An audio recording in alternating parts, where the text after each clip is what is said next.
Voilà, donc je voulais Ah, c'est un numéro français, mais je ne sais pas s'il marche encore. Ah, je vais avoir un numéro. Regardez ce numéro. un petit peu partager avec vous une réflexion. Cette réflexion, elle va sans doute se poursuivre cet après-midi. D'ailleurs, je vous invite vraiment à vous connecter à 14 heures pour cette belle initiative du rabbin Rebibo de proposer une après-midi de réflexion sur, au niveau de la pensée juive, la vision de plusieurs maîtres, grands maîtres de la pensée juive en ce qui concerne donc, la sortie d'Égypte. Donc, on balayera un petit peu les époques. Je reviendrai là-dessus dans mon introduction cet après-midi à 14 heures.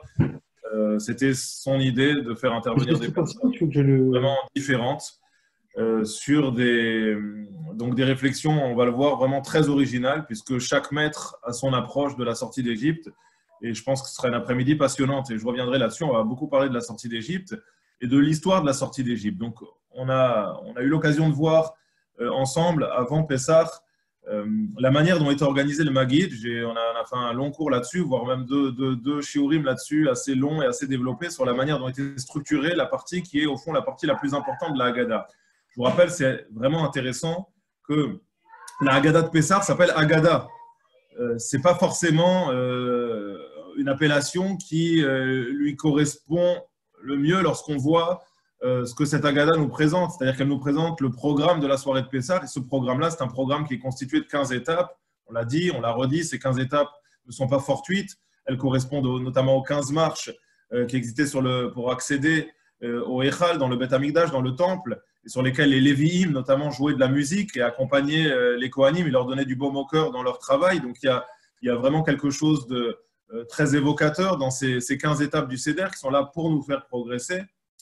Mais ces 15 étapes donc, ont chacune leur importance. Et même si, bien sûr, le Maguid, on a dit, est une partie assez centrale dans cette Haggadah, il est intéressant de voir que la Haggadah de Pessah se résume dans son expression, dans le nom même qu'on lui a donné à cette quatrième étape du Seder, cette cinquième étape plutôt du Seder, qui est donc le récit de la sortie d'Égypte.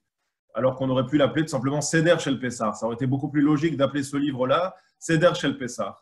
Ce n'est pas le nom qu'on a choisi de lui donner. On l'a appelé Haggadah Shel Pessah, comme pour souligner que l'objectif principal de ce livre-là est véritablement le récit. C'est cette cinquième partie, c'est ce moment qui est la partie la plus longue du Seder, ou qui en tout cas qui est censée être la plus longue. Je dis, chez beaucoup de gens, c'est le repas, mais c'est censé être la partie la plus longue du Seder. Cette année, peut-être le repas était un peu moins long, puisque les gens étaient moins nombreux.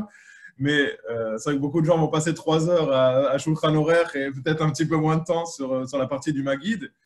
Ce qui est intéressant, c'est que cette partie du Maguid, également, elle ne se résume pas simplement au Maguid. C'est-à-dire qu'elle ne se résume pas simplement à cette cinquième étape. Cette partie du Maguid, elle se prolonge toute la soirée. Et c'est la singularité, c'est une des questions que je voulais évoquer avec vous. Tout le monde connaît ce passage qu'on récite au milieu du Maguid, qui est issu de la Gemara, qui nous dit que Kol ha-marbe les saper bitziat mitzrayim hareze meshubach. Que plus on raconte, et plus on est digne d'éloge. À aucun moment, on ne retrouve cette notion-là dans la Torah pour les autres mitzvot. C'est-à-dire que ça n'existe pas. On ne nous dit pas que plus on met les tefilines dans la journée et plus on est meshubach, plus on est digne d'éloge, plus on va accomplir telle ou telle mitzvah, plus on est digne d'éloge. Non, chaque mitzvah est une mitzvah qui s'exprime d'une certaine manière, avec bien sûr ses halachot, avec ses lois, avec ses conséquences. Et pour autant, il n'y a pas cette notion de répéter la mitzvah plusieurs fois. Bien évidemment, à chaque fois qu'on accomplit une mitzvah, eh bien, on s'inscrit donc dans le cadre de ce que nous demande la Torah. Et je donnais l'exemple des tefilines. Oui, lorsque je mets les tefilines un jour, je devrais les remettre le lendemain. Mais lorsque j'ai enlevé les tefilines, je n'ai pas une mitzvah de remettre les tefilines plusieurs fois dans la même journée. Donc, on voit que cette notion de redondance et le fait que la Torah insiste énormément sur cette mitzvah de raconter la sortie d'Égypte, à tel point qu'on ne sait même plus, et c'est peut-être la question qu'on doit se poser, est-ce que l'objectif, c'est de connaître l'histoire ou est-ce que l'objectif, c'est autre chose? Est-ce que si, au fond, ce que nous demande la Torah, c'est d'acquérir du savoir, eh bien, il ne suffit pas de raconter l'histoire une seule fois, ou peut-être même une seule fois dans sa vie, parce qu'à partir du moment où on me l'a déjà raconté une fois, et où j'ai une mémoire qui ne me fait pas défaut, eh bien, je connais cette histoire, donc plus aucun intérêt de la raconter l'année d'après. On avait beaucoup insisté sur le fait que, on a dit, chaque moment de Seder doit être une expérience à part entière, qu'un Seder ne doit jamais ressembler à un autre et qu'on doit mettre tous les efforts en place afin que l'expérience de chaque Seder soit une expérience unique. Comme quoi, a priori, on s'éloigne totalement de la notion de savoir. Il ne s'agit pas d'acquérir des connaissances le soir du Seder, mais de raconter. Et la preuve, regardez ce que dit le Rambam, Maïmonide, regardez ce que disent les autres maîtres, mais Maïmonide, c'est très parlant parce que ça a été un des premiers vraiment à s'exprimer de manière à la fois originale et extrêmement, on va dire, concrète sur le sujet. Maïmonide nous décrit la manière dont on doit raconter la sortie d'Égypte. Alors, il rappelle cette notion qui nous était si chère et qu'on a décortiquée lorsqu'on a regardé ce Maguide en 4 parties. On a dit que ça correspondait à 4 types de personnalités, que chaque personnalité devait avoir une réponse à ces questions selon son mode de compréhension. On a dit, il y a des intellectuels, il y a des gens qui le sont un peu moins, il y a des gens qui sont sensibles à une expérience concrète, et donc on va apporter des réponses à chaque type de personnalité. C'est un petit peu ce que va dire le Rambam dans son commentaire. Il rappelle que l'objectif de celui qui va raconter, c'est de sensibiliser les personnes. Encore une fois, ce n'est pas de les abreuver de savoir, mais c'est de leur faire vivre une expérience qui va leur donner la possibilité de ressortir du Seder en étant des personnes différentes. Voilà. En ayant vraiment eu l'impression d'avoir vécu une transformation au cours de cette soirée du Seder. Donc c'est l'objectif. L'objectif, ce n'est pas inculquer un savoir de force, ce n'est pas un prof qui est en train de donner un cours magistral, mais c'est véritablement faire vivre une expérience à quelqu'un. Et lorsque je veux faire vivre une expérience, alors les deux ne sont pas incompatibles.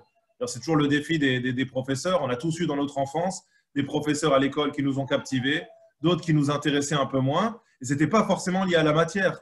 C'est ça ce qui est intéressant. Des fois, les professeurs les plus captivants ou ceux qui ont réussi à nous intéresser n'étaient pas forcément ceux qui enseignaient les matières qui étaient les plus plaisantes pour nous. C'était simplement ceux qui, de par leur manière d'enseigner ou la manière dont ils vivaient eux-mêmes le rapport à l'enseignement et à la matière, eh bien, nous donnaient à nous envie d'en savoir plus, d'écouter, d'apprendre, etc. Donc, bien sûr, il y a un rôle énorme de celui qui raconte, un rôle qui est fondamental, et ça va être la même chose dans la Haggadah aussi. Le rôle de celui qui raconte est un rôle vraiment primordial, mais en même temps, là, on a aussi bien sûr un rôle de celui qui va écouter, de celui qui va recevoir donc, ce que je lui dis, et encore une fois avec cet objectif, non pas de lui inculquer du savoir, le but n'est pas à la fin de poser des questions pour savoir si on a bien retenu la leçon, mais vraiment de voir que j'ai réussi à opérer chez la personne qui se trouve en face de moi un véritable changement. Et ça se traduit concrètement même au niveau des halachot, du Maguide, de la manière dont on doit raconter. Vous savez, il y a beaucoup de questions qui se sont posées ces derniers jours concernant la période du Corona. On a essayé de savoir au niveau de la halakha, bien sûr, qu'est-ce qu'il fallait faire par rapport aux prières qu'on fait individuellement à la maison, quelles étaient les halakhot particulières pour les personnes qui sont malades, pour les quantités d'aliments qu'il faut manger. Bref, on a eu des centaines de questions qui sont bien sûr propres à la situation tout à fait extraordinaire que l'on vit actuellement. Parmi ces questions, s'est posée la question de la Haggadah, justement, cette mitzvah de raconter la sortie d'Égypte, sachant que cette mitzvah, elle s'exprime dans la Torah, comme vous le savez, sous la forme de Veigata levincha, tu raconteras à ton fils. Donc, on a l'impression que la mitzvah, on va dire de premier choix, elle incombe au père. C'est le père qui doit raconter à son fils. C'est pas qu'autour de la table, il faut qu'il y ait des discussions autour de la sortie d'Égypte. C'est véritablement une mitzvah que le père a de raconter la sortie d'Égypte à ses enfants. Et même si le père est avec ses enfants, ses petits-enfants, avec des amis, avec des cousins à table, il ne suffit pas qu'il y ait un cousin qui prenne la parole pour nous donner quelques éléments de réflexion sur la sortie d'Égypte. Il faut que ce soit le père qui raconte à son fils. Et donc la question est de savoir, est-ce que c'est vraiment cela ce que la Torah attend en tout premier lieu, que le père raconte à son fils, ou tout simplement que l'histoire, encore une fois, soit dite et qu'elle soit partagée autour de la table. Et pourquoi, si véritablement ça serait la deuxième option qui serait l'option de choix, alors pourquoi la Torah s'est exprimée de cette manière? La Torah ne parle pas pour rien dire. Pourquoi la Torah dit Veigata levincha, tu raconteras à ton fils? Alors, grande discussion entre nos maîtres. Beaucoup pensent qu'en réalité, lorsque la Torah dit Veigata levincha, tu raconteras à ton fils, ce n'est pas parce qu'il y a, on va dire, une obligation absolue que le père raconte à son fils. Ça peut être même le fils qui raconte à son père ou le fils qui pose des questions à son père ou qui répond même aux questions de son père, parce que dans le jeu des questions-réponses ce soir du Seder, on aime bien aussi que les adultes posent des questions aux enfants pour voir ce qu'ils ont appris, ce qu'ils ont retenu. C'est ça aussi ce qui les stimule, ce qui les motive. Je vois, les enfants posent des questions, et ils ont des fois des questions spontanées, des fois les questions qui ne sont pas spontanées, qui sont celles du Manishtana, qui sont les questions un petit peu imposées par la soirée du Seder. Mais ce qui est le plus stimulant pour un enfant, c'est que son père lui pose des questions, lui demande qu'est-ce que tu as appris à l'école. Alors raconte-moi, montre-moi tes dessins. Et c'est le père qui va poser des questions à son fils. Alors, est-ce qu'on s'acquitte lorsque c'est le père qui pose les questions au fils et lorsqu'on inverse un petit peu les rôles? En réalité, nous disent la plupart de nos maîtres, lorsque la Torah nous dit Veigata levincha, c'est parce que, on va dire que dans ce qu'il y a de plus naturel dans le dialogue, c'est que le père puisse transmettre à son fils. Ce qu'il y a de plus naturel dans la manière dont la Torah appréhende et envisage un petit peu la transmission, c'est que ce soit le père qui transmette à son fils. Mais bien évidemment, si cette transmission peut se faire par des questions que le père posera à son fils et qui vont stimuler le fils, on est tout à fait et à 100% dans ce que la Torah attend de nous. C'est-à-dire ici, le passage, la transmission, on va dire, de quelque chose. Non pas d'un savoir, encore une fois, je reviens, c'est très très important, non pas d'un savoir qui soit brut et qui soit quelque chose d'extrêmement technique, mais la transmission d'une expérience. Et il n'y a rien de plus difficile que transmettre une expérience. Ça, c'est le plus dur. Transmettre du savoir, c'est facile. On peut abreuver les gens de ces connaissances. On peut montrer qu'on a beaucoup de culture, qu'on a lu énormément d'ouvrages. On peut débiter un cours magistral. Mais transmettre une expérience, quelque chose véritablement qui va vous prendre aux tripes et en tout cas qui va vous donner envie quand vous-même vous serez plus grand ou peu importe l'âge, parce qu'on peut transformer aussi une personne même à 60 ans ou 70 ans qui va lui donner envie peut-être l'année d'après ou l'année encore après, eh ben, à son tour de transmettre et de partager avec d'autres personnes. Ça, c'est quelque chose d'extrêmement complexe. Alors, on va voir comment ça se fait, comment tout ça se met en place. Mais je disais, donc là, vraiment, une question très, très intéressante qu'on a et très importante, c'est la question de savoir pourquoi. Je reviens sur cette question parce qu'elle est vraiment fondamentale dans notre expérience ici. Pourquoi est-ce qu'il y a une mitzvah ici de raconter et de raconter jusqu'à ce qu'on soit fatigué? Je vous rappelle ce que dit la halacha. Kol hamarbel et saper b'tziat Mitzrayim. Donc, plus on raconte, plus on est digne d'éloge. Et jusqu'à quand il faut raconter? La halacha est très claire à ce sujet. C'est rapporté dans le Shulchan Aruch aussi. Ad shetartefenu shena. Jusqu'à ce qu'il soit fatigué, jusqu'à ce qu'il ait envie de dormir. Tant qu'on n'a pas envie de dormir, a priori, la halacha nous dit, si j'ai terminé le seder à 2-3 heures du matin, si je suis encore en pleine forme parce que j'ai eu toute la journée de la veille pour pouvoir me reposer et dormir, a priori, j'ai une obligation de continuer à raconter la sortie d'Égypte jusqu'à ce que je sois fatigué et jusqu'à ce que mes yeux se ferment et que j'aille dormir. Encore une fois, c'est quelque chose de tout à fait inédit. On ne retrouve pas cette notion pour aucune mitzvah. Et comme je l'ai dit, s'il s'agit simplement de transmettre un savoir, eh bien, il suffirait de raconter la sortie d'Égypte en donnant vraiment les éléments principaux pour s'acquitter de la mitzvah. Aucune nécessité de répéter. Et c'est d'ailleurs là-dessus que la halacha a l'air d'insister ici, c'est que la mitzvah ne consiste pas à raconter toujours plus et plus, mais même éventuellement à répéter ce qu'on a déjà dit, répéter plusieurs fois ce qu'on a déjà dit. Et il y a une très belle histoire qui raconte le Baal Shem Tov. Le Baal Shem Tov qui, vous savez, était animé d'un esprit prophétique, avait entendu que dans son village, il y avait une personne dont le seder faisait un effet tout à fait extraordinaire dans le ciel. Et le Baal Shem Tov était extrêmement curieux de voir qui était cette personne dont le seder était un seder qui arrivait à littéralement déchirer les cieux. Et donc, très discrètement, il s'est rendu à proximité de la maison de cette personne qui lui était apparue de manière prophétique pour écouter son seder. C'était une personne, vraiment un paysan, a priori tout ce qu'il y avait de plus de simple, quelqu'un qui n'était pas spécialement connu pour être instruit, pour être un grand Talmid Chacham. Et il s'est rendu à côté de sa maison. Et il a discrètement regardé par la fenêtre, il a voulu suivre le seder de cette personne avant de rentrer chez lui faire le seder. Et donc il observe par la fenêtre ce paysan en train de faire le seder chez lui. Et comme il s'y attendait, au fond, rien d'extraordinaire. Ce paysan commence le seder, c'est vrai, avec beaucoup de ferveur, mais il ne connaît pas grand-chose. Et lorsqu'il arrive à la partie du Maguid, il ne sait pas trop quoi raconter à ses enfants. Donc les enfants commencent à chanter le Manishtana. Il ne sait pas très bien lire non plus en hébreu. Donc il a une Haggadah devant lui. Il a du mal à suivre à l'intérieur de sa Haggadah. Et puis il dit, voilà, moi, tout ce que je sais, tout ce que j'ai appris et dont je me rappelle, étant enfant, c'est que nos ancêtres étaient esclaves en Égypte et c'est Dieu qui a choisi de les libérer. Et puis il termine et il avale son premier verre de vin.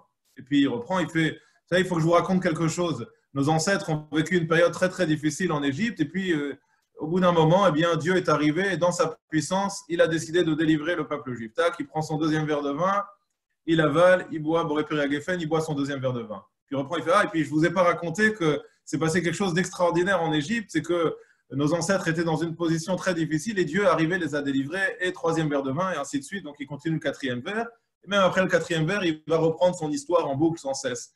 Le Baal Shem Tov, en assistant à cette scène, il lève les yeux au ciel et il dit, mais Ribono Shel Olam, maître du monde, il dit, je comprends maintenant pourquoi est-ce que ce Seder a tellement de force pour toi et a tellement d'importance à tes yeux. Il dit, quand je vois cette personne qui, dans sa simplicité, est capable de répéter cette histoire, de la raconter avec tellement de conviction, avec tellement de ferveur, même jusqu'à ce qu'il s'endorme et jusqu'à ce qu'il ne soit plus en mesure de rester assis à table, eh bien, je comprends effectivement l'importance de cette tefila, c'est-à-dire que la volonté qu'a eu cet homme-là de pouvoir transmettre quelque chose à ses enfants à ce moment-là, à sa famille, c'est cette histoire-là qui en réalité était bien plus que l'histoire de la sortie d'Égypte. Pour cet homme-là, cette histoire, c'est l'histoire de son peuple, c'est son identité, c'est ce qui fait que il peut encore partager ce moment-là à table avec ses enfants. Donc, au-delà de cette histoire de la sortie d'Égypte, se cache en réalité quelque chose de beaucoup plus profond, qui est toute l'histoire qui le relie jusqu'au mont Sinaï.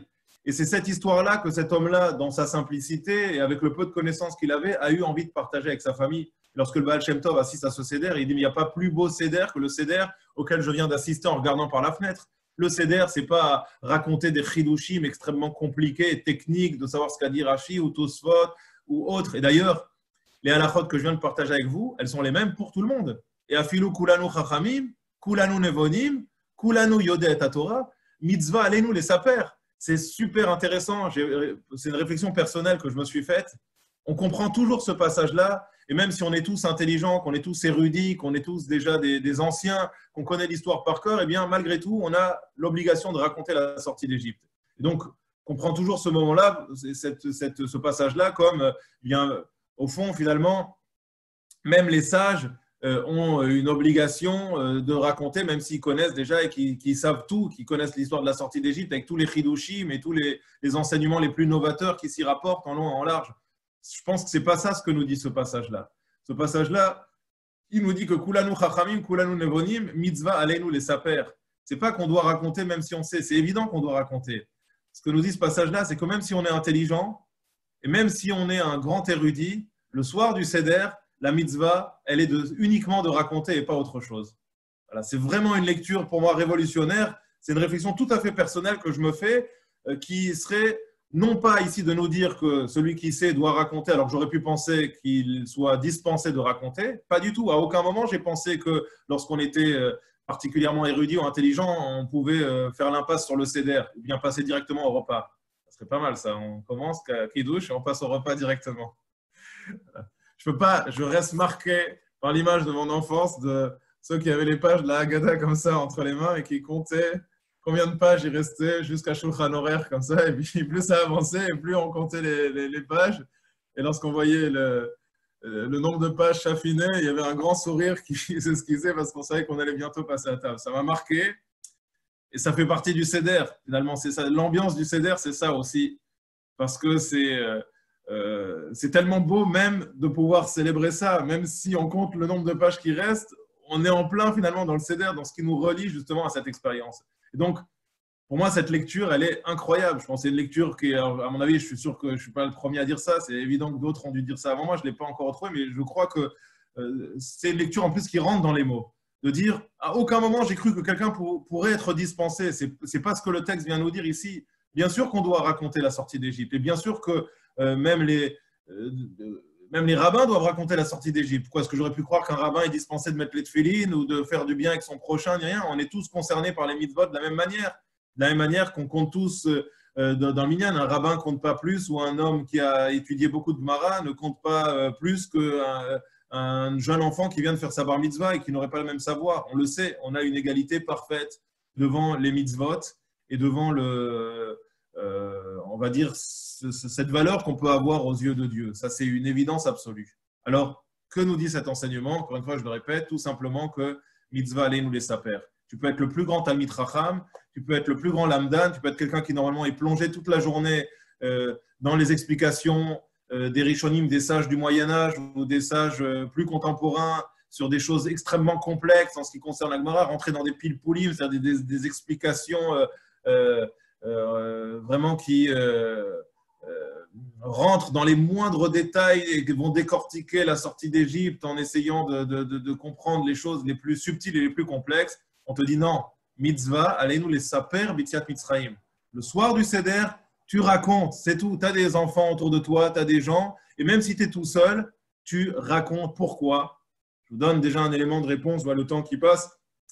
Parce que l'objectif ultime de cette sortie d'Égypte, je l'ai dit, non seulement c'est de vivre une expérience, c'est de renforcer son identité juive et pas renforcer son expérience intellectuelle ou de muscler, on va dire, son cerveau. Ce n'est pas du tout l'objectif de la sortie d'Égypte, mais c'est de renforcer sa émouna, c'est de renforcer sa foi. On vit tous une période, on l'a dit, terrible, qui met à mal notre foi, qui met à mal notre capacité à espérer, à rester optimiste. Là, on attend une annonce ce soir encore qui va nous dire qu'on va peut-être rester confiné jusqu'à la fin du mois de mai. On entend que des personnes âgées pourraient rester confinées jusqu'à la fin du mois de décembre. Ce n'est pas des trucs qui nous réjouissent, mais nous, on a une obligation de continuer à croire. De la même manière qu'Akadosh Baruch Hu, il a fait apparaître ce virus du jour au lendemain, que personne ne l'a vu venir, ben, il peut faire la même chose, le faire disparaître aussi du jour au lendemain. Et c'est cette émouna, c'est cette foi qui a été le ciment du peuple juif au travers de son histoire qu'on cherche à muscler le soir du Seder. Et comment est-ce qu'on muscle cette foi? Pas par une méthode couée, stupide, en répétant 10 fois tout va bien, tout va bien, tout va bien. En racontant la sortie d'Égypte. Et en la racontant jusqu'à ce qu'on ait envie d'aller dormir. Et même répéter 100 fois la même chose, oui, c'est ce qui me permet finalement d'intégrer les choses. C'est ça, faire l'expérience de quelque chose. C'est se dire, mais c'est incroyable. C'est mettre les choses en perspective. C'est relativiser. C'est répéter 1000 fois, regarder d'où on est parti, regarder où on est arrivé. Regardez quelle était la condition qui était la nôtre, que ce soit autant de terrach au niveau spirituel, ou que ce soit autant où Yaakov est descendu en Égypte, où Yosef est descendu en Égypte, où Yaakov l'a rejoint, où l'esclavage a commencé à se mettre en place, et où on a vécu 210 ans, où on ne voyait plus le bout du tunnel, et où en l'espace d'un instant, d'un claquement de doigts, tout s'est transformé, la lumière s'est faite, et en un an, eh bien, au terme bien sûr de ces plaies, nous sommes sortis d'Égypte. Et on est sortis en un claquement de doigts. Il y a eu cette étape d'un an qui était nécessaire pour que le clan Israël puisse un petit peu reprendre des forces physiques, spirituelles avant de sortir. Mais la sortie d'Égypte elle-même, elle s'est faite en un claquement de doigts. Donc c'est retrouver cet espoir. Et cet espoir, on le retrouve en mettant les choses en perspective et en les répétant plusieurs fois. Oui, on peut répéter à l'infini. Voilà d'où on est parti et voilà où on est arrivé. Et lorsqu'on se convainc de ça, lorsqu'on répète ces choses-là plusieurs fois, eh bien, on muscle non pas on va dire la dimension intellectuelle de notre personne, mais on muscle notre émouna. On muscle cette foi, on la renforce et c'est ce qui nous permet de ressortir plus fort de cette soirée. On ne ressort pas plus fort parce qu'on a plus de connaissances, parce que grâce à ça, on est plus intelligent. On ressort plus fort du Seder parce qu'on a réussi à renforcer notre émouna et surtout dans les moments, on va dire, où les choses peuvent justement créer cette notion extrême du doute. Je voulais partager encore une autre notion avec vous, peut-être me laisser encore 5-10 minutes. Après, je devrais malheureusement, donc, comme je vous l'ai dit, vous quitter pour vous retrouver avec plus de plaisir encore demain matin, j'espère. Je voulais partager encore avec vous une autre notion qui est tout à fait liée à ce qu'on vient de dire, puisque dans cette mitzvah qui consiste à raconter la sortie d'Égypte, on ne la raconte pas forcément en la mimant. On peut la mimer aussi, ça rend des fois l'expérience encore plus vivante. Donc, il n'y a pas aucun problème de mimer. Je vous dis, tout ce qui peut tenir éveiller les enfants et intéresser le public et vraiment de bonne facture le soir du Seder. Mais bien sûr, elle se raconte avant tout, cette sortie d'Égypte, par les mots. Vehigata, il faut l'exprimer verbalement. Et ce n'est pas pour rien, on l'a vu, revu donc les jours précédents, que le passage du Maguid est aussi long et que le rédacteur de la Haggadah a choisi de le mettre en page de cette manière, avec tous ces différents passages qui viennent se succéder les uns après les autres. Il faut parler, il faut dire les choses. Et on l'avait dit également, la partie essentielle, ou en tout cas celle qui apparaît comme être le minimum à réciter le soir du Seder, c'est à la fin, ce passage que tout le monde connaît par cœur, de Rabban Gamliel, où on nous dit « Quiconque n'a pas dit ces trois choses ne s'est pas acquitté de son devoir ». Et là, tout le monde dit en même temps, à table, les gens sont des fois en train de dormir, c'est qui se réveille, hop, Pessah, Matzah, Maror. C'est le moment où tout le monde se réveille. Et on dit Pessah, Matzah, Maror. On a dit Pessah, Matzah, Maror, génial, on s'est acquitté.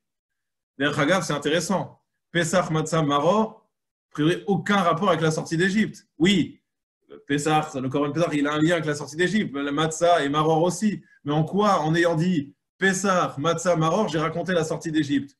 Je n'ai pas raconté la sortie d'Égypte. J'ai dit 3 mots comme un gamin de 5 ans qui joue au memory et qui doit reconnaître Pessah, Matzah, Maror. J'ai rien dit. On va me dire non, c'est pas juste Pessah, Matzah, Maror que tu dois dire. C'est Pessah, Matzah, Maror avec les explications qui viennent juste après. Ok, allez, disons que c'est Pessah, Matzah, Maror avec les explications. Et ces explications, c'est des explications techniques qui expliquent pourquoi je mange de la matzah et pourquoi je mange du maror. Elles ne rentrent pas vraiment dans l'histoire de la sortie d'Égypte. Ce n'est pas le Havadim Hayinu qu'on récite au tout début de la Haggadah après le Manishtana qui, lui, en quelques lignes, vient planter le décor. On était esclaves et Dieu nous a fait sortir d'Égypte. C'est intéressant, hein, c'est bizarre. J'ai voulu écrire, mais c'est dommage, ça n'a pas pu sortir. On a une équipe, franchement, qui bosse tellement que c'est super compliqué pour ceux qui sont, on va dire, à la partie technique pour taper les choses, pour les mettre en forme, de pouvoir tout faire. Et j'avais rédigé quelque chose, moi je suis nul en informatique, en truc pour mettre en forme les choses, donc heureusement j'ai des gens à côté de moi qui s'occupent de ça, et qui ne peuvent pas tout faire, quand il y a déjà le Shabbat Shalom à taper, avec déjà plein de choses, on ne peut pas tout rajouter. Mais j'aurais souhaité, c'est dommage, j'espère que ça ne servira pas pour les autres années, parce qu'on sera tous ensemble, mais je voulais mettre à disposition des gens un CDR, on va dire light, c'est-à-dire quel est le CDR le plus court, le plus rapide, pour les personnes âgées ou pour les personnes qui n'ont plus de force ou qui sont malades et qui ne peuvent pas tenir toute la soirée et rester toute la Haggadah. Qu'est-ce qu'on peut vraiment faire au minimum pour s'acquitter de son CDR? Vous savez que quand vous vous penchez sur cette question, c'est génial. Je n'ai pas envie de le dire trop fort parce que les gens vont prendre pour argent comptant ce que je dis et l'année prochaine, ils vont essayer d'écumer un petit peu. Mais si vous voulez vous rendre quitte du soir du CDR, vous pouvez enlever quand même certaines choses. Alors, il y a bien sûr les 4 verres, il faut les boire dans l'ordre, en respectant ce qu'il faut dire entre chaque verre. Mais il y a des choses qu'on pourrait éliminer. Le karpas, ce n'est pas quelque chose qui prend beaucoup de temps le soir du Seder. Si quelqu'un a sauté le karpas le soir du Seder, il s'est quand même acquitté de la soirée du Seder. Le karpas, on l'a dit, c'est surtout pour que les enfants posent des questions. Dans le Maguid, j'arrive tout de suite à cela, je reviens là-dessus. On va voir tout ce qu'on peut enlever, tout ce qu'on pourrait enlever dans le Maguid pour s'acquitter. Et puis après, bien sûr, il faut manger la matzah avec les quantités. Là aussi, j'avais marqué les quantités vraiment minimales, absolument minimales à manger. Est-ce qu'on pourrait sauter le korer, même pour ceux qui ont plus d'appétit, le fameux sandwich de Hillel. Après le Seder aussi, c'est intéressant. Qu'est-ce qu'il faut dire, qu'est-ce qu'il ne faut pas dire? Et j'insiste chaque année pour rappeler aux gens, c'est dommage. Les gens, des fois, passent beaucoup de temps sur le Maguid, ils passent beaucoup de temps sur Shulchan Aruch 3 heures. Et malheureusement, dans beaucoup de familles, alors le bench, ça reste encore souvent quelque chose de sacré. On fait le bench après le Seder et Chassal Sidor Pessah. Le Seder, il se termine juste après le Birkat Hamazon. Et j'ai dit, c'est tellement dommage, on s'arrête juste avant le 4e vers. Chaval al-Azman. On pourrait dire encore 2-3 phrases. Le Hallel, ça prend 5 minutes. Moi, je vous écris le Hallel abrégé, c'est la 2e partie du Hallel. 5 minutes, vous dites le Hallel, vous buvez le 4e verre et vous avez accompli le Seder. Quel dommage que tellement de gens s'arrêtent après le Birkat Hamazon. Par tradition, on a toujours fait comme ça. Nous, en Alsace, on n'a jamais fait autrement. On s'arrêtait après le Birkat Hamazon, donc on s'arrête. C'est dommage. On sait tous qu'il y a 4 verres à boire. Ça, et maintenant, tout le monde le sait, même les personnes qui ne sont pas versées dans l'étude de la Torah, elles le savent. On a tellement de moyens de communication aujourd'hui que les personnes savent même souvent à quoi ça correspond. C'est ces 4 verres, ces 4 coupes. Donc, bien sûr, il faut boire à la 4e coupe aussi. Mais après, il est évident que tous les chants du Nirtza, c'est du bonus. D'ailleurs, le Chassal Sidor Pessah qu'on récite, qu'on chante, et qui vient marquer la fin du Seder, Chassal Sidor Pessah. On le dit, Chassal Sidor Pessah, le Seder de Pessah se termine. Il arrive avant les chants du Nirtza. Donc, tous les chants que j'encourage, bien sûr, tout le monde à chanter. C'est évident que quand on a la force, et en temps normal, il faut chanter tout jusqu'à la fin, y compris même pour ceux qui ont la force, dire Shirachirim encore, le cantique des cantiques à la fin du Seder. Mais pour ceux qui n'auraient pas la force, une fois qu'on a terminé le Hallel, qu'on a bu la 4e coupe, on a dit Chassal Sidor Pessah, on s'est acquitté, même si on n'a pas chanté Chad Gadia ou Echad Miodea, Ein Segele, on s'est acquitté quand même du Seder. Donc il y a plein de choses en réalité qu'on peut couper pour accomplir un bon Seder. Ce qui m'intéresse, c'est dans le Maguid, parce que c'est là où les gens ont envie de couper, c'est la partie la plus longue et des fois la plus difficile à supporter pour ceux qui décrochent vite, qui n'ont pas une capacité à se concentrer. Alors, comment est-ce qu'on coupe dans le Maguid? A priori, j'ai dit, même, c'est intéressant, Rav Stenger l'avait dit dans un audio qui a circulé juste avant Pessah, où il s'adressait aux gens pour leur dire de ne pas forcer cette année, de faire le minimum. Oui, Rav Stenger a repris dans sa grande sagesse le passage de Rabban Gamliel qui est rapporté par la Halacha. Dans le Mishnah Berurah, c'est rapporté. Rabban Gamliel le dit de façon clairement. Si on n'a pas dit ces 3 choses, on ne s'est pas acquitté. Donc, a priori, ce sont ces 3 choses à dire, avec les petites explications que Rabban Gamliel donne pour les 3 choses, Pessah, Matzah et Maror, et on s'est acquitté. J'ai vu une réponse très intéressante et je la partage parfaitement. Je me disais, il y a quelque chose à rajouter. Et lorsque j'ai écrit, c'est incroyable, parce que lorsque j'ai rédigé ce petit Seder, j'ai rajouté 2 choses. Et j'ai vu ce Pessah, j'ai eu beaucoup de temps pour étudier pendant ces 3 jours de Yom Tov Shabbat, que le Rav Osher Weiss, qui est aujourd'hui un des plus grands décisionnaires dans le monde. Il est considéré comme vraiment le Posek Hador, le décisionnaire de la génération. Et Rav Osher Weiss, qui a sorti un livre de Responsa très intéressant justement sur le Covid, sur les questions qu'on lui a posées sur le Covid. Il y avait quasiment une centaine de pages, 120 pages. J'ai réussi à l'imprimer juste avant la fête et à pouvoir du coup l'approfondir pendant Pessah. Et une des questions concernait le Seder Light.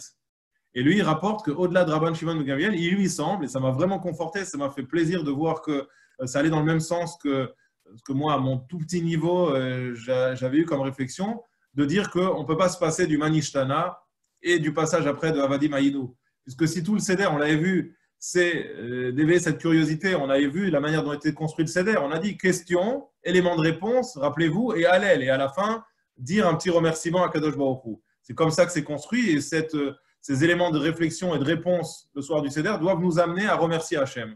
Donc, il dit on ne peut pas se passer de poser les questions du Manishtana, qui sont des questions en rapport avec le Seder, le Avadim Haïnou, qui sont des éléments de réponse qui concernent directement la sortie d'Égypte. C'est vraiment important qu'on ait ces éléments de réponse. Et après, éventuellement, effectivement, on saute tout le reste et on arrive à Rabban Gamliel. Et au moins, on a eu nos questions, nos réponses. Et puis, ce passage-là de Rabban Gamliel. Et bien sûr, dans la mesure du possible, au moins dire le début du Hallel. Parce qu'on a dit que l'objectif, c'est quand même d'arriver à remercier Hachem. Donc, dire au moins les premiers passages du Hallel. Voilà ce que j'avais écrit. J'avais voulu aussi que ça apparaisse en phonétique. Ce sera pour une autre fois, mais pour vous montrer donc que voilà, le minimum, en tout cas, du Maggid, c'est ça, et donc ça doit se verbaliser, ça doit se traduire par la parole. Les questions qui sont posées, verbalisées, et les réponses qui sont verbalisées. Donc, ce que je voulais simplement vous dire, c'est que ce dibour, cette parole, elle est fondamentale le soir du Seder. Bien sûr, on a beaucoup insisté, vous savez que Pessah, c'est très connu, c'est rapporté dans les Mefarshim, que Pessah, ça veut dire sauter, bien sûr. Le mot Pessah, littéralement, ça veut dire sauter. Ça rappelle que Dieu a sauté au-dessus des maisons. Mais Pessah, si on le décompose, c'est quelque chose d'ultra connu. C'est Pessah, c'est la bouche qui parle. Et ce n'est pas pour rien que le mot Pessah, qui veut dire sauter, veut aussi dire, si on le décompose par allusion, Pessah, la bouche qui parle. Parce que Pessah, c'est le moment de la libération, mais c'est le moment aussi où la parole se libère. Mais la parole, elle ne se libère pas pour dénoncer. La parole, elle ne se libère pas pour parler en mal sur son prochain. La parole ne se libère pas pour casser. La parole, au contraire, elle se libère pour construire. Elle se libère pour justement mettre les choses en perspective, comme j'ai dit, et pour transmettre. C'est la parole positive qui se libère. Et pourquoi cette parole positive se libère?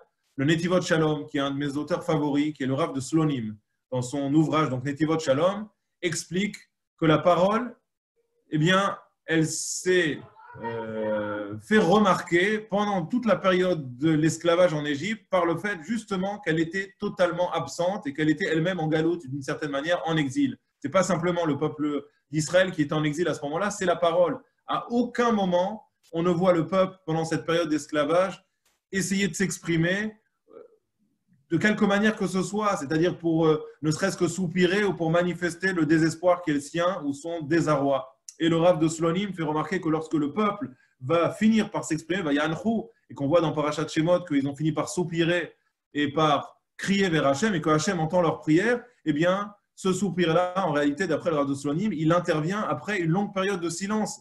Et si le texte nous dit qu'à ce moment-là, ils ont soupiré, c'est pour nous dire qu'avant, ils étaient dans l'incapacité de soupirer. C'est la lecture qu'il a. Lorsque le texte intervient dans Parashat Shemot et nous dit, au moment où Moshe Rabbeinu, justement, va se voir confier la mission de les sortir d'Égypte, que le peuple s'est mis à soupirer, à crier vers Hachem, c'est parce qu'il y a quelque chose qui a libéré la parole à ce moment-là. C'est l'intervention d'Hachem qui est déjà en train de préparer le terrain pour la sortie d'Égypte qui va libérer cette parole. Dieu a muselé cette parole pendant 210 ans et cette parole-là va se libérer par la suite. Et qui va intervenir pour sauver le clan d'Israël? Moshe, qui par définition et par principe, eh bien, a un problème avec cette parole. On le sait. Moshe, c'est celui qui est kvad peur, kvad lachon. C'est celui qui va dire à Hachem, je ne suis pas un homme de parole, je ne suis pas un orateur, je ne sais pas m'exprimer. Ce n'est pas simplement parce que d'après le Midrash, il avait la langue brûlée. C'est parce que Moshe Rabbeinu comprend qu'il y a une difficulté pour que cette parole puisse s'exprimer en Égypte. C'est ce que va dire le Rav de Slonim. Le Rav de Slonim dit lorsque Moshe tient tête à Dieu et qu'il lui dit Hachem, je me dois de te tenir tête parce que tu me demandes l'impossible. Tu me demandes d'aller en Égypte pour parler avec Pharaon. Mais cette parole-là est en exil depuis 210 ans. Les Bnei Israël eux-mêmes qui sont en train de croupir et qui sont en train de subir la violence de Pharaon sont dans l'incapacité d'exprimer ne serait-ce que le moindre soupir. Comment veux-tu que moi-même j'ai la possibilité de pouvoir parler à Pharaon alors que cette parole, elle est totalement muselée et qu'elle n'est même pas dans le ressort de ce que le clan Israël est à même de faire. Et donc c'est pour, en tout cas, le Rav de Slonim, le fond de la discussion qui se met en place entre Dieu et Moshe lorsque Moshe va présenter cet argument devant Dieu en lui disant j'ai la parole qui est lourde. En réalité, il ne parle pas de lui. Moshe sait très bien que Dieu est omnipotent. Il vient de lui parler panim el panim, face à face, et que ce n'est pas un problème pour lui de le guérir de la petite plaie qu'il a au niveau de la langue ou au niveau de la bouche. Moshe va beaucoup plus loin dans sa réflexion. Il dit à Dieu, Dieu, moi je veux bien y aller. Mais si cette parole-là ne s'entend plus en Égypte, si les Bnei Israël sont dans l'incapacité même de soupirer, comment veux-tu que cette parole-là puisse être la parole que je vais prononcer puisse être entendue par Pharaon? Et Akadosh Baruch Hu va convaincre à ce moment-là Moshe Rabbeinu que ce temps-là est révolu. Effectivement, pendant 210 ans, cette parole-là était dans l'incapacité de s'exprimer. Mais maintenant, on passe à autre chose. On passe à un temps où cette parole-là doit retrouver toute sa place. On passe à un temps où les Bnei Israël peuvent soupirer. On passe à un temps où les Bnei Israël peuvent de nouveau prier, crier vers Hachem, et qu'Hachem va entendre cette tefila. Et donc à Moshe de parler. Et c'est pour ça que la libération se fait par la parole. On ne réfléchit pas à ça. Pourquoi est-ce que Hachem veut absolument que Moshe aille parler à Pharaon? Qu'il aille, qu'on fasse en sorte que les plaies puissent punir les Égyptiens, et puis qu'on fasse sortir les Bnei Israël d'Égypte. Pourquoi est-ce que cette libération doit passer par un dialogue qui est de toute façon un dialogue de sourds, qui est un dialogue impossible entre un souverain, un despote qui est imbu de sa personne, et de l'autre côté, une personne de la trempe de Moshe extrêmement humble, qui depuis le départ pense qu'il aura énormément de mal à convaincre Paro. Parce que Hachem veut absolument que la notion de cette parole qui se libère et qui sorte d'exil, eh bien, elle puisse s'exprimer au travers du processus de la libération et de la sortie d'Égypte. Et donc, c'est ce que nous dit le Rabbi de Slonim. Si Moshe Rabbeinu doit intervenir en parlant auprès de Pharaon, en essayant de le convaincre par des mots, par des paroles, ce n'est pas parce que Dieu pense que Paro, avec le cœur endurci qui est le sien, va se laisser adoucir ou endormir par les paroles de Moshe, mais c'est pour que cette parole puisse s'exprimer, pour qu'elle puisse recommencer à prendre toute sa place dans le domaine public. C'est fondamental parce qu'en montrant cet exemple, eh bien, Moshe Rabbeinu fait passer un message au clan d'Israël. Il leur dit maintenant, à vous de faire en sorte que cette parole retrouve toute sa place. Elle a été très mal utilisée, cette parole. C'est ce qui a entraîné en partie d'ailleurs cet esclavage. La parole des frères contre Yosef, la parole de Dathan et Aviram contre Moshe Rabbeinu, toutes ces paroles qui n'ont pas été prononcées à bon escient et qui ont entraîné cet esclavage, eh bien maintenant, à nous de faire le tikkun, la réparation de cette parole. Donc c'est ce qui se passe le soir du Seder, au travers de cette parole qui va de nouveau s'exprimer. On va faire sortir cette parole de la galoute, on va la faire sortir d'exil, on va lui donner la possibilité de retrouver toute sa place. Koach Hadibur. Et comment est-ce qu'on le fait? Je termine avec ça. On le fait par la Haggadah. Et Haggadah, c'est les Hagid, ça vient de guide. Ce n'est pas une parole qui est une parole qui vient caresser dans le sens du poil. C'est une parole qui dit les choses telles qu'elles sont. Parce que dans la Torah, on n'a pas peur de dire les choses telles qu'elles sont. On n'a pas honte. La Torah, le texte même du Tanakh, est un texte qui raconte les choses avec les défauts, avec les passages les plus gratifiants. Et on l'a vu, on a dit que raconter la Haggadah, eh bien, c'est Matril Bignai ou Messaim Bishvar. Tout le monde est d'accord. On commence avec les choses les moins gratifiantes et on y va crescendo avec des choses extrêmement gratifiantes. Et on progresse dans la manière dont on va raconter les choses. Et on n'a pas peur d'affronter la réalité. Ça, c'est le propre du clan Israël. On regarde les choses telles qu'elles sont. Il y a des choses qui ont été un peu moins nobles, j'ai dit un peu moins gratifiantes. Et bien, c'est pas grave. On les prend et on évite de refaire les mêmes erreurs. On nous présente le texte de la Torah sans embâche. Abraham est présenté avec ses défauts. Noach est présenté avec ses défauts. Yitzhak, Yaakov, Moshe, ils sont tous présentés avec leurs défauts, avec les erreurs qu'ils ont pu commettre. Et c'est ce qu'il y a vraiment de plus fort et de plus crédible dans le récit du Tanakh. Moi, si on me demandait une preuve que le récit du Tanakh est un récit qui est réel, qui n'a pas été inventé par les hommes, c'est que si on voulait inventer quelque chose, eh ben, on l'aurait fait comme un conte de fées, avec ils se marièrent, ils eurent beaucoup d'enfants. Ce n'est pas ce qui se passe. Non, lorsque Moshe va décéder, il se passe des choses incroyables. Le clan d'Israël va de nouveau retomber dans ses errements et avec le nar n'est fait que de ça. Il n'est fait que de chute du clan d'Israël qui à chaque fois retombe dans ses erreurs, qui va recommencer à s'adonner à la Avodah Zara, intervention d'un prophète et puis le clan Israël se reprend et de nouveau il retombe dans ses erreurs. Donc on n'a pas peur de regarder les choses en face, on n'a pas peur de dire les choses telles qu'elles sont, pas pour blesser, pas pour se venger, pas pour se lâcher, mais tout simplement parce que c'est comme ça qu'on avance et qu'on progresse en regardant les choses telles qu'elles sont. Donc dans le mot Agada, on n'a pas dit, c'est pas la Amira. Et mort, c'est un lachon, c'est un langage qui est doux. Ko tomar le bet Yaakov et taged livnei Israël, nous dit le texte dans Yitro. Lorsque Hachem s'apprête à donner les 10 commandements, il dit ainsi tu diras au bet Yaakov, à la maison de Yaakov, et taged livnei Israël. Et tu parleras aux enfants d'Israël. Et on nous le dit, le bet Yaakov, ce sont les femmes. Bnei Israël, ce sont les hommes. Il y a une manière de s'adresser à chacun. Et les femmes, de par de toute façon la compréhension qui est la leur, et de par ce sixième sens qui est le leur, elles n'ont pas besoin qu'on leur dise les choses d'une manière forte ou d'une manière violente, pas de la même manière. Lorsque Hachem va s'adresser pour donner sa Torah, ceux qui ont le plus besoin qu'on leur tire les oreilles et qu'on leur dise les choses de manière forte et crue, ce sont les hommes. Eux, ils ont plus de mal, même avec cette notion du divin, avec cette connexion à Kadosh Baruch Hu, de par leur nature, ils ont plus de mal. Donc, Taged, le Rashi nous le dit, Taged, c'est Milachon guide. Guide, c'est un air c'est dur, on n'arrive pas à le déchirer. Donc, on dit les choses d'une manière crue, d'une manière, on va dire, un petit peu abrupte, mais la volonté, vraiment, c'est de montrer qu'on n'a pas peur de dire les choses telles qu'elles sont. C'est un petit peu aussi l'objectif de la Haggadah. La Haggadah, on la présente exactement telle qu'elle est. On ne joue pas avec l'histoire. Jamais nous ne jouons avec l'histoire. Notre force est de présenter l'histoire exactement telle qu'elle est, de ne pas chercher à tricher avec et de faire de cette histoire, justement, une force, quelque chose qui fait toute notre fierté et toute la force de notre identité. Voilà un petit peu pourquoi est-ce que ça s'appelle la Haggadah et pourquoi il était important que le soir du Seder, et c'est ce qu'on continue à faire jusqu'à aujourd'hui, la partie centrale soit le récit, soit de faire vivre cette parole qui a été en exil pendant toutes ces années et qui doit retrouver sa place, mais encore une fois, sa place dans le sens le plus noble du terme, ne pas dire des choses futiles ou des choses qui peuvent détruire, qui peuvent blesser, qui peuvent faire mal, mais au contraire, raconter les choses qui ont construit notre histoire et qui nous ont permis d'être toutes et tous réunis autour de la table du Seder. Voilà cette réflexion. Donc, ceux qui veulent se connecter tout à l'heure à 14 h, eh bien, avec plaisir, on vous attend. Sinon, le programme, vous le connaissez, vous le retrouvez sur cibr.fr avec chaque jour de nouvelles choses et de nouvelles surprises. Merci beaucoup pour tous ceux qui étaient là ce matin pour suivre ce shiur. Et donc, en principe, sauf changement de programme, on se retrouve demain matin à 10 h. Merci beaucoup. Bonne journée. Merci.